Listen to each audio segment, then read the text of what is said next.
Assalamualaikum warahmatullahi wabarakatuh. Salam sejahtera bagi kita semua. Mudah-mudahan kita masih tetap dalam lindungan Tuhan Yang Maha Esa sehingga kita bisa beraktivitas kali ini. Anak-anak sekalian, sebelum saya lanjut ke materi berikutnya, saya akan dulu akan bahas soal-soal yang berkaitan dengan tugas yang minggu lalu. Karena saya lihat masih banyak yang belum menyetor tugasnya, utamanya kelas 12 OTKP 3. Namun nanti ada materi tambahan, yaitu peluang suatu komplemen.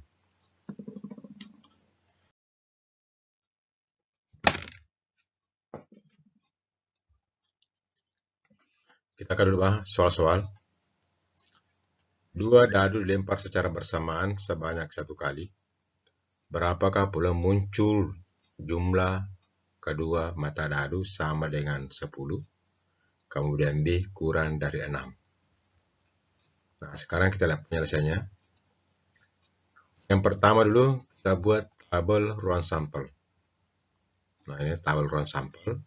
Di sini ada 2 dadu dilempar bersamaan sebanyak 1 kali. Berarti kita sudah pernah bahas sebelumnya. Berarti inilah tabel ruang sampelnya. Jadi anggaplah ini mata dadu pertama, ini mata dadu kedua, atau bisa dibalik. Ini mata dadu pertama, ini mata dadu kedua. Sehingga kalau kita lihat ini, banyaknya anggota pada ruang sampel adalah 36. Berarti banyaknya titik pada ruang sampel ada 36. Ini NS sama dengan 36. Jadi ini titiknya ini masih 1,1 satu titik. Jadi ini ada 36 ruang sampel. Nah, sekarang jumlah sama dengan 10. Nah, sekarang perhatikan ruang sampel ini. Yang mana mata dadu yang berjumlah sama dengan 10. Nah, sekarang kalau kita lihat, yang berjumlah 10 itu ada ini. Ini yang berjumlah 10. Nah, berarti anggotanya adalah 4,6, 5,5, 6,4. Atau bisa juga dibalik, 6,4, 5,5, 4,6. Nah, berapakah anggota pada kejadian yang itu jumlah mata dadu 10? Berarti ada 3. Ini banyaknya anggota jumlah mata dadu yang berjumlah 10 sama dengan ada 3. Nah, berarti ini merupakan kejadiannya ada 3, ruang sampelnya ada 36. Nah, berarti keduanya ini dibaca peluang jumlah mata dadu sama dengan 10. Berarti rumusnya ini kan banyaknya kejadian jumlah mata dadu 10 dibagi dengan banyaknya ruang sampel. Berarti sama dengan 3 per 36. Kalau diserahkan sama dengan 1 per 12. Nah, inilah peluang muncul mata dadu yang berjumlah 10. Kemudian kalau B, peluang muncul mata dadu yang jumlahnya kurang dari 6. Ini kurang dari 6. Jadi yang diminta kurang dari 6 berarti, nah sekarang kalau kita lihat ya, kurang dari 6. Jadi tetap NS-nya 36, beratnya ruang sampel ada 36. Yang kurang dari 36 itu berarti kalau sama dengan Kang ini, ya sama dengan 6. Berarti yang kurang dari 26 berarti di atasnya 1,1, 1,2, 1,3, 1,4, 2,1, ya. Jadi 2,1, 2,2, 2,3, 3,1, 3,2, 4,1. Nah, sehingga ini namanya himpunan kejadian yang muncul mata dadu kurang dari 6. Nah, berapakah banyaknya titik pada himpunan kejadian ini? Berarti kita hitung saja. Berarti ini ada 10. Jadi ada 10 titik pada himpunan, yaitu kurang dari 6. Jumlahnya kurang dari 6. Nah, sehingga peluangnya, jadi peluang muncul mata dadu yang jumlahnya kurang dari 6 sama dengan ini, artinya banyaknya jumlah mata dadu kurang dari 6 dibagi dengan banyaknya titik pada ruang sampel.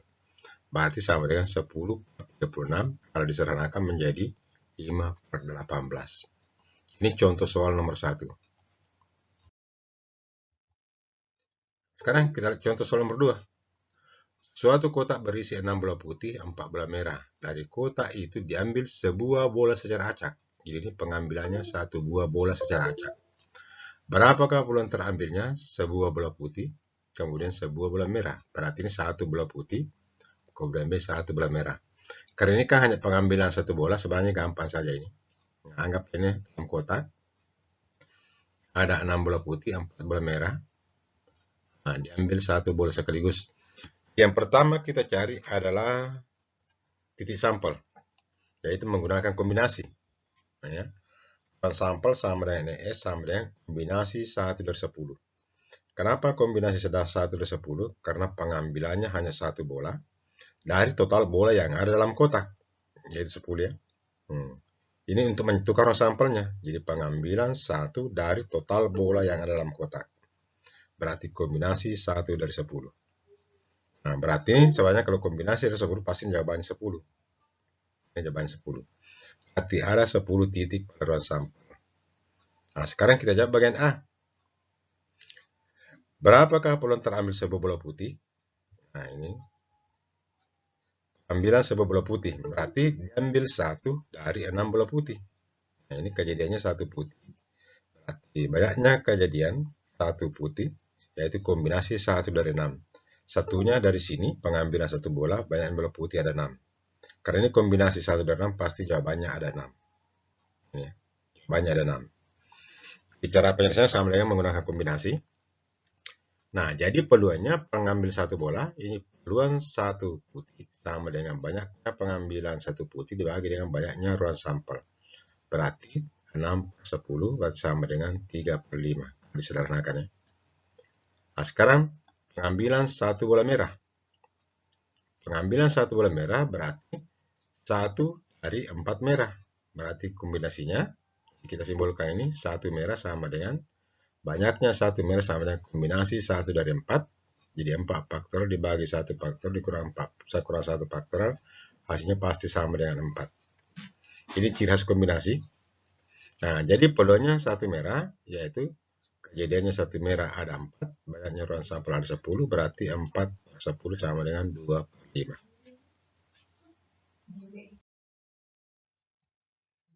Nah, nomor 3, ini terkait dengan soalnya yang lalu.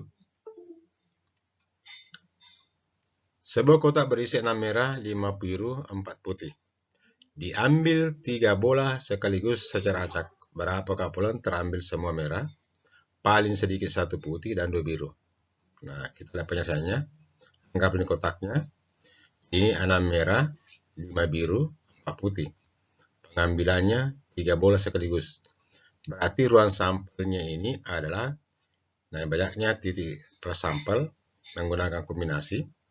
Di ruang sampel sama dengan NS sama dengan kombinasi 3 dari 15.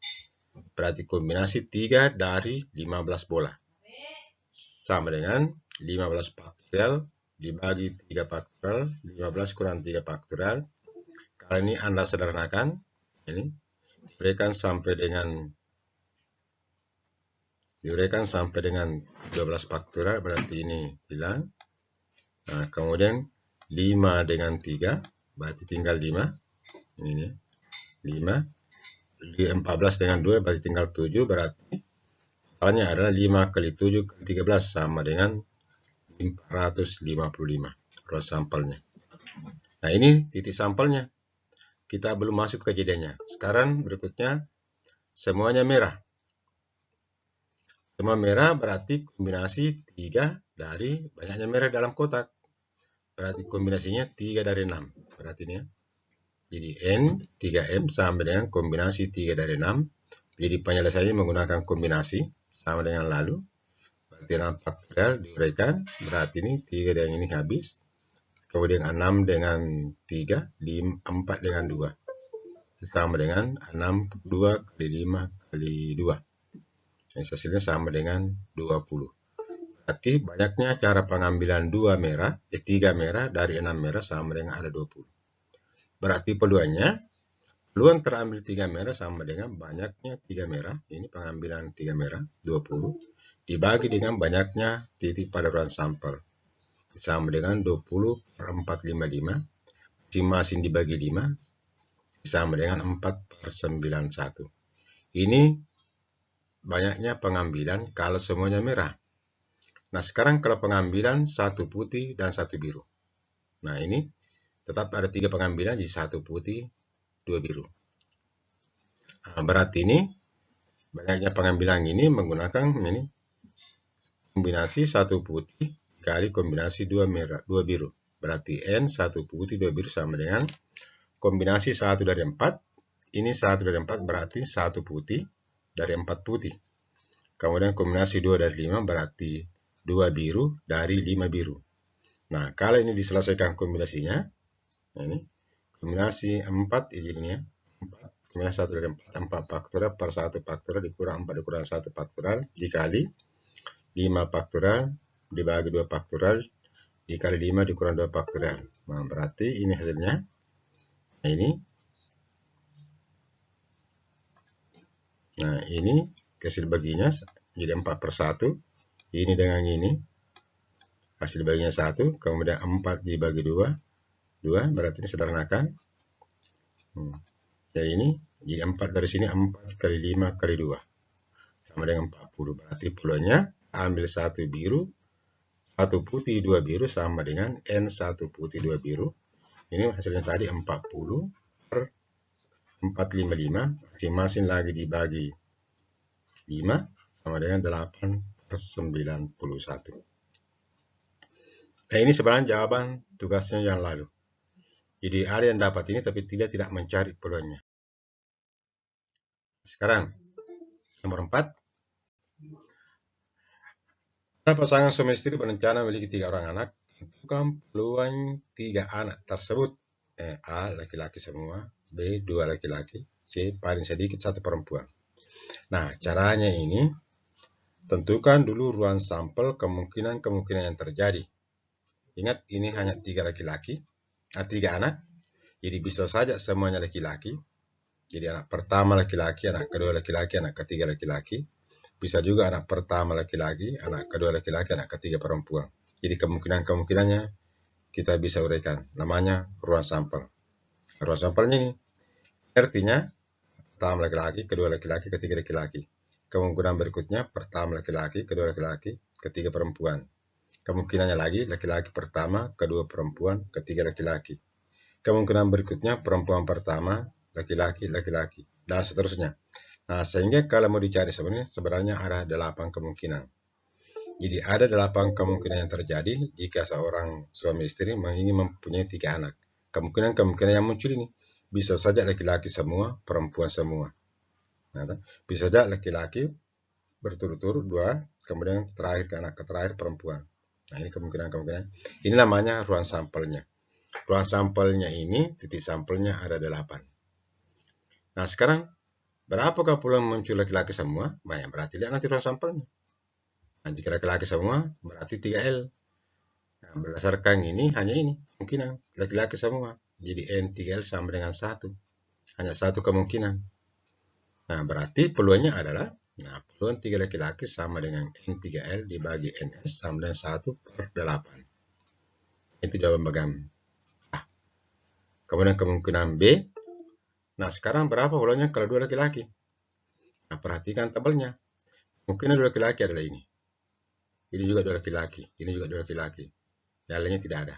Atau laki-laki, laki-laki, perempuan, laki-laki, perempuan, laki, kemudian perempuan, laki-laki, laki-laki. Berarti kemungkinannya 2 laki-laki hanya 3.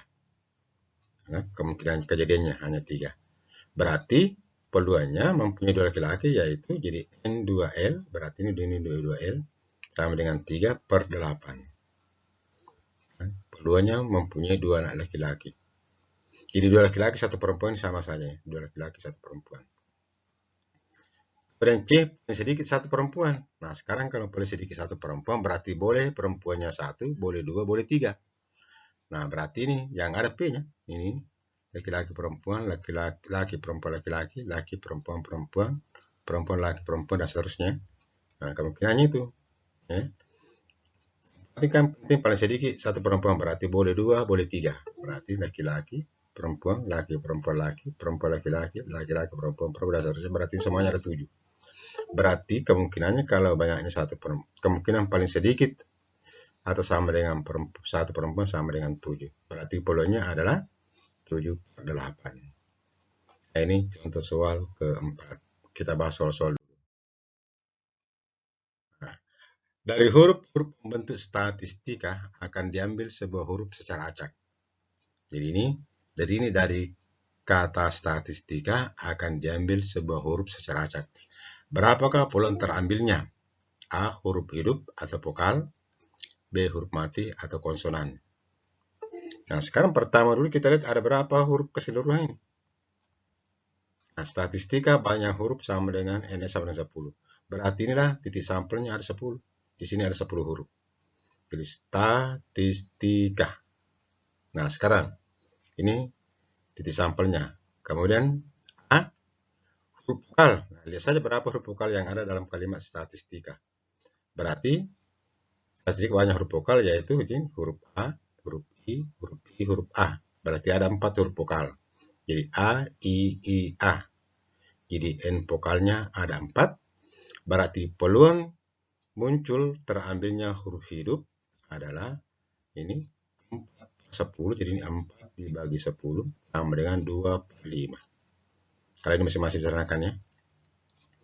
Kemudian B, huruf mati atau konsonan. Nah, sekarang dari kata statistik ini begitu saja berapa huruf matinya.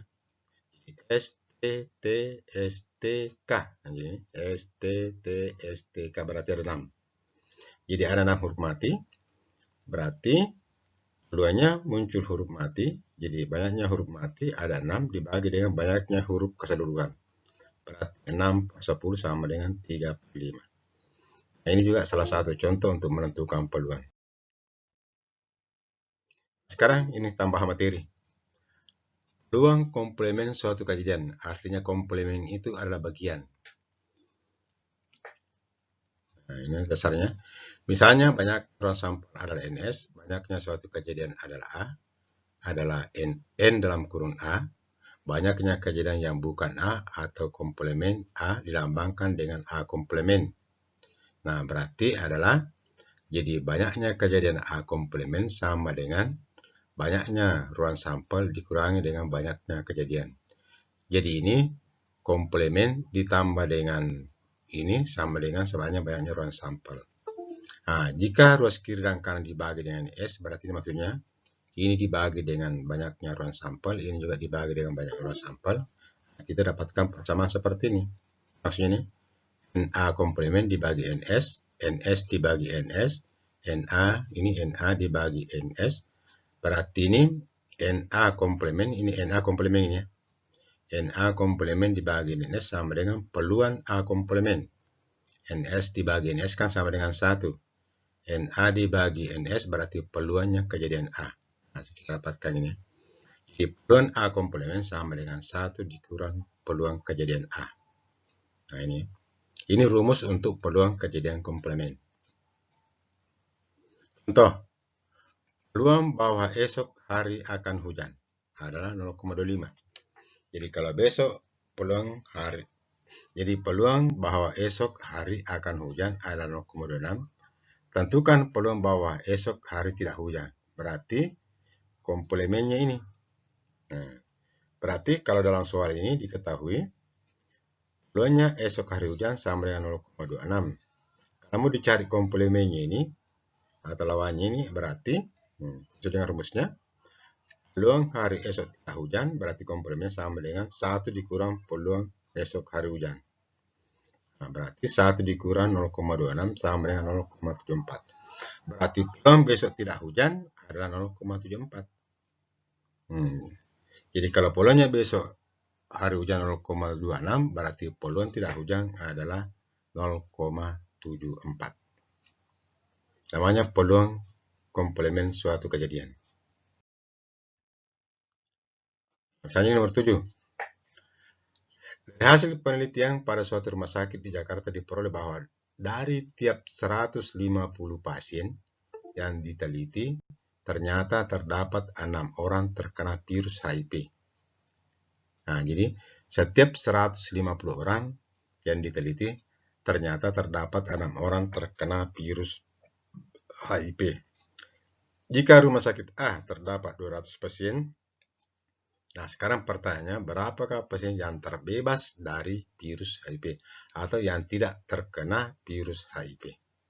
Nah, tentu yang pertama dulu, kita cari dulu peluang komplemen yang terbebas dari virus HIV dengan menggunakan rumus yang tadi. Ini penyelesaiannya. Jadi sampel penelitian NS 150 orang. Kemudian kejadiannya ini virus 6 orang. Jadi setiap 150 orang yang terkena virus ada 6 orang. Berarti peluang terkena virus sama dengan, jadinya peluang kena virus sama dengan itu 6 per 150. 6 per 150 sama dengan 1 per 25. Nah, ini peluang orang terkena virus setiap 150 orang.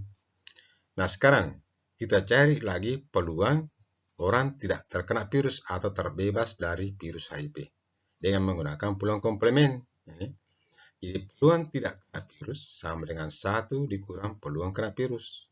Sama dengan 1 dikurang, ini tadi 1 per 25. Kalau disamakan penyebutnya berarti 25 per 25 dikurang 1 per 25 sama dengan 24 per 25. Ini kalau misalnya dinyatakan dalam bentuk desimal hasilnya adalah 0,96. Berarti setiap 150 orang itu jadi peluang tidak kena virus atau terbebas dari virus ada 0,96. Kalau setiap 150 orang. Tapi ditanyakan di sini, jika di rumah sakit terdapat 200 pasien, berapakah pasien terbebas dari virus HIV? Berarti ini terkait dengan frekuensi harapan yang pernah kita pelajari sebelumnya. Di pasien yang terbebas dari virus HIV sama dengan frekuensi harapan, sama dengan peluang bebas virus atau tidak terkena virus dikali jumlah pasien. Peluang bebas virus atau tidak terkena virus sama dengan 0,96 ini dikali dengan banyaknya pasien, yaitu sama dengan 200. Nah, ini sama dengan 200, berarti sama saja dengan 192%. Inilah peluang atau frekuensi harapan yang tidak terkena virus HIV, 192 orang, kalau misalnya ada pasien 200 orang. Nah, untuk sementara dulu, sampai sini pertemuan kita. Jadi insya Allah pada pertemuan berikutnya kita lanjutkan tentang masih materi tentang peluang. Sekian dan terima kasih. Jangan lupa subscribe dan like. Tekan tombol lonceng agar mendapatkan notifikasi pada video berikutnya.